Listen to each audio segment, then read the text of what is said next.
안녕하십니까. 혼란한 정치 시사회를 술술 풀어오는 송국권의 혼술 9월 26일 토요일에 인사드립니다. 우리 공무원이 북한 영해에서 피살되고 시신이 훼손된 사건, 이것과 관련해서 납득할 수 없는, 도저히 이해가 하기 어려운 여러 가지 미스터리한 상황들이 벌어졌습니다. 특히 문재인 대통령이 국군 통수권자로서 또 국민의 생명을 보호해야 될 국가 대통령으로서 제 역할을 했는지, 도대체 뭘 했는지 여러 가지 미스터리가 있습니다. 도대체 뭘 어색해서 김정은의 눈치를 봤는지 상식적으로 이해가 안 되는 그런 시간대별로 구성을 살펴보면은 몇 가지 부분에서 전혀 이해가 안 되는 그런 행동을 합니다. 첫 대면 보고를 받았죠. 피살되고 시신이 훼손됐다는 그 첫 대면 보고를 받고도 무려 33시간 동안 아무런 입장 표명도 없고 조치도 취하지 않았습니다. 그 사이에 어떤 이렇게 저렇게 하라는 지시를 했다는 그런 흔적도 전혀 없습니다. 33시간 동안 침묵으로 일관을 했습니다. 가장 큰 의문점은 직접 대면 보고를 받고 나서 서훈 국가안보실장에게 직접 대면 보고를 받았는데 그 받기 전에 6시간 동안의 행적입니다. 6시간 동안 지금 그런 말이 나오고 있습니다. 잠만 잤다. 그 위급한 상황에서. 시간대가 이랬습니다. 22일 저녁 9시 40분에 그 공무원이 피살이 됐죠. 그리고 10시 30분에 국방부 장관이 서욱이 이 청와대 상황을 보고합니다. 문재인에게 직접 보고한 것은 아니고 청와대 상황실이나 이 서훈 안보실장에게 보고를 했겠죠. 그 보고를 하고 그 상황에서 대통령은 뭐 보고를 받았는지 안 받았는지도 모릅니다. 그 저녁 시간에. 그러다가 23일 새벽 1시부터 2시 반까지 청와대에서 심야 대책회의가 열리죠. 거기에는 그 노영민 비서실장이 참석을 했고 또 서훈 안보실장, 박지원 국정원장, 또 서욱 국방부 장관, 이인영 통일부 장관 이렇게 국가안보라인의 최대 5명이 모여서 얼마나 긴박하면은 새벽 1시부터 2시 반까지 청와대에서 회의를 했겠습니까?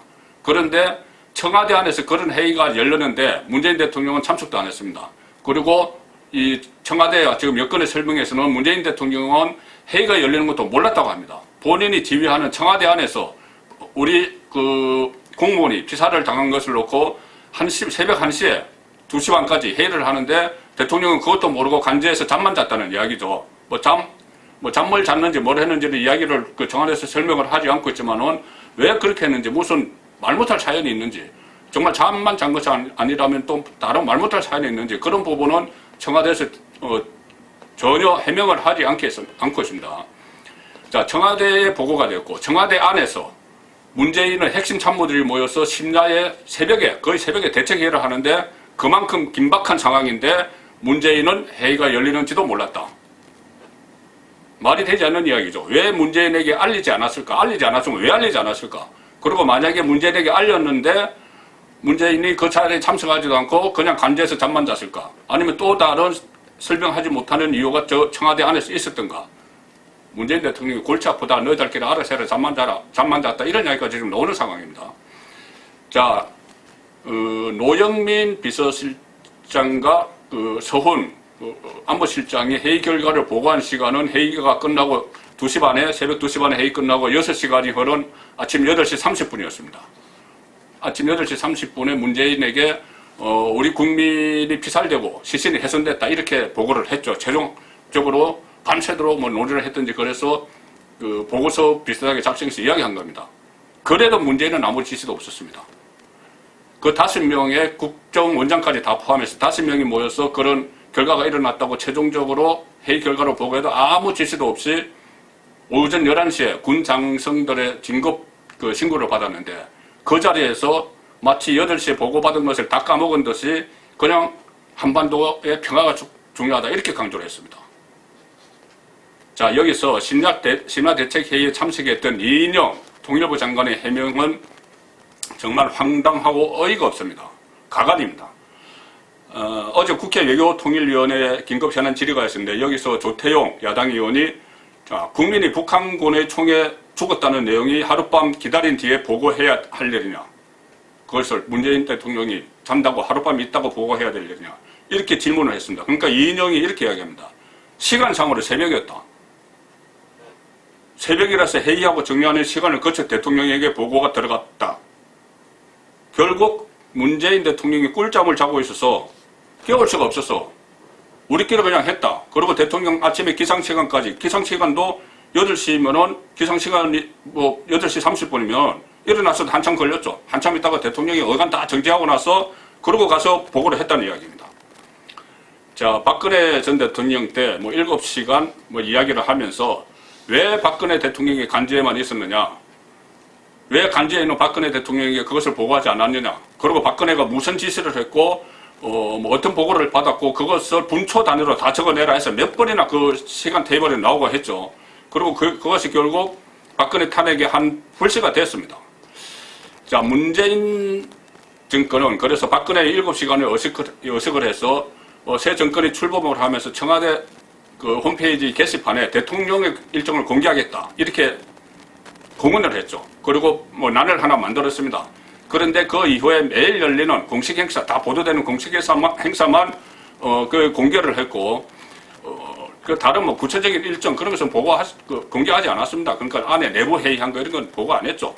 자, 그런데 제가 그렇다면은 그 사이에 그날 무슨 일이 있었길래 9월 22, 23일 날 그렇게 문재인 대통령이 뭐 아무 조치도 취하지 않고 무슨 뭐 다른 일정만 소화하고 그렇게 했나 해서 제가 오늘 그 홈페이지에 들어가 보니 희한한 일이 하나 있습니다. 9월 21일 이전까지는 그때 회의한 것이 일정이 다 공개가 됐는데, 뭐 좀 공식 일정입니다. 무슨 참모 회의 뭐 이런 거. 그런데 이상하게 9월 21일 월요일 그 사건이 일어난 그날부터는 일정이 다 지워져 있습니다. 공백 상태입니다. 그렇다면 뭔가 캥기는 것이 있다는 것이죠. 그 일정 동안 거기에 대처하지 못하고 다른 떳떳하게 공개할 수 있는 일정이 없기 때문에 그 일정을 아예 다 통째로 비워버렸습니다. 자, 실제로 24일에 이것은 청와대 홈페이지에 들어가 있지 않지만은 24일에 국방부가 언론 브리핑을 해서 처음으로 공식적으로 북한의 만행을 밝혔죠. 그리고 규탄을 했는데 그 바로 직후에 한 2시간 후에 문재인 대통령은 국가안전보장회의를 소집을 했는데 본인이 주재하지 않습니다. 소원에게 주재로 맡기고 본인은 어디로 가냐?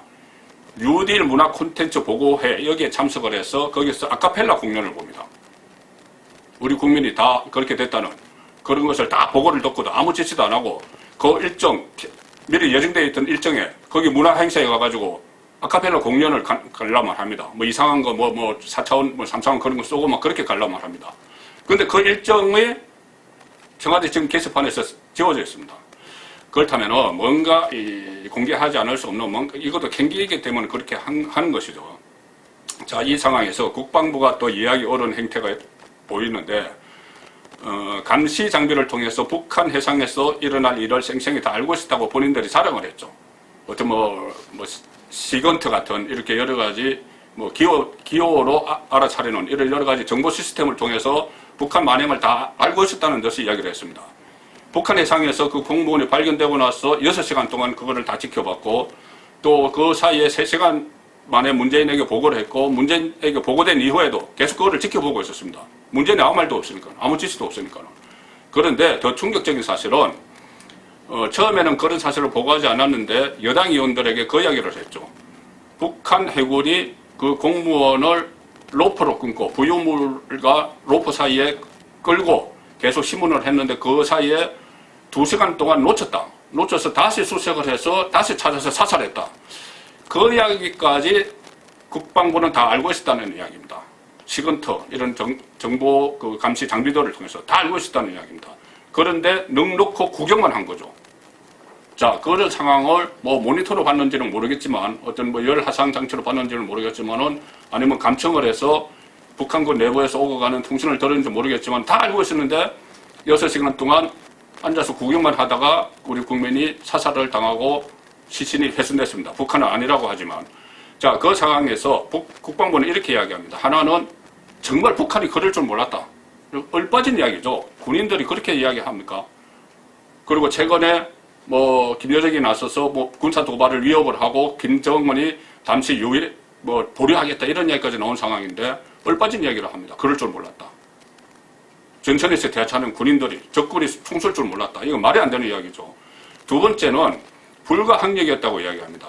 북측 해상에서 일어난 일이고 그리고 북한이 최근에 남북관계가 악화되면서 모든 한라인을 다 끊어버렸다. 청와대도 같은 말을 합니다. 북한과 통신할 방법이 없었다. 뭐 상황도 설명하고 해야 되는데 그런 방법이 없었다. 북한이 다 끊어버렸기 때문에. 그 전에는 뭐 남북 관계가 좋을 때는 청와대와 노동당 청사 사이에 그 환란이 있었고 군 통신성도 있었고 또 국정원과 통전부 사이에도 있었는데 그게 다 없어졌다. 그런데 그것도 새빨간 거짓말인 게 드러났죠. 청와대가 궁지에 몰리니까 어제 북한에서 통지문이 왔다. 그걸 공개를 했습니다. 북한에서 통지문이 왔다. 김정은이 미안하다고 했다. 이런 내용들이 막 실린 걸. 그러면서 마치 그 김정은에게 감업하는 듯한 그런 자세를 보고 있습니다. 우리가 보낼 방법은 없었는데 북한에서 통지문이 왔다. 그렇다면은 뭐 전속으로라도 타고 날아왔습니까? 통지문이? 라인이 없는데. 또 하나. 그래도 또 뭐 여러 가지 이야기들이 있자 사실 최근에 두 번이 문재인이 김정은에게 친서 보내고 김정은이 문재인에게 친서 보냈다. 사실 두 번 왔다 갔다 했다. 한 달 사이에. 그러면은 그 친서는 어떤 통로를 통해서 왔다 갔다 했습니까? 국민의 생명이 일각에 달려있는 그 상황에서 서로 통신할 방법이 없어서 아무것도 못했다고 이야기했는데 이쪽 문재인과 김정은 사이에는 막 왔다 갔다 비행체가 왔다 갔다 하고 통신문이 왔다 갔다 했다는 겁니다. 그러면 국민 생명을 위해서는 사용할 그 통로가 없었고 본인들이 서로 뭐 편지 교환하는 그 통로만 있었다는 그런 이야기가 되는 겁니다. 자, 이렇게 어처구니 없는 일들이 일어나다 보니까 김정은이 그 통지문을 통해서 뭐 미안하다는 말이 담긴 그 전통문 그거 하나 공개되고 나니 지금 좌파 정권 쪽에서 난리가 났습니다. 심지어 유시민 같은 경우는 김정은을 계몽군주라고까지 했습니다. 계몽군주라고까지 했습니다. 지금 본인의 그 공모부를 채용을 하고 일복형을 공항에서 외국에서 또 살인을 하고 또 대한민국 국민을 사살을 하고 그런 상황에서 김정은을 계몽군주라고 유시민이 이야기를 합니다. 문재인도 그렇고 군도 그렇고 또 정권 주변의 이 소위 스피커들 지금 상황이 도저히 정상으로는 보이지 않습니다. 송국근의 혼술이었습니다.